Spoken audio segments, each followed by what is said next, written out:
3 నెలల 6 నెలల కేసీఆర్ మళ్ళీ ముఖ్యమంత్రి అవుతాడు ఈ ప్రభుత్వాన్ని పడగొడతామని. నీ అయ్యా ఎవడ్రా పడగొచ్చేటోడు? పడగొడతారా?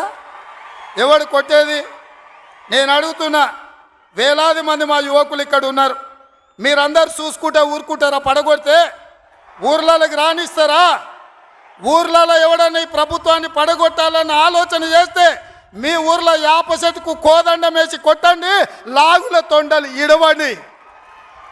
ఇది ప్రజలు ఎన్నుకున్న ప్రభుత్వం, ప్రజలు ఆశీర్వదించిన ప్రభుత్వం, ప్రజల కోసం పనిచేస్తున్న ప్రభుత్వం. ఇది ప్రజా ప్రభుత్వం. ఆడ అనుకుంటుండు 1,00,000 కోట్లు పెట్టి కట్టిన కాళేశ్వరం కూలినట్టు ఈ ప్రభుత్వం కూలుతుందని. నీ అయ్యా నువ్వు దోపిడీకి పాల్పడ్డావు కాబట్టి ఆ కాళేశ్వరం గాలి వస్తే కొట్టుకుపోయింది. ఈ ప్రభుత్వం గాలి కాదు కదా, నీ ఖాందాన్ మొత్తం వచ్చినా బోర్ల బొక్కలు పండబెట్టి తొక్కుతాం.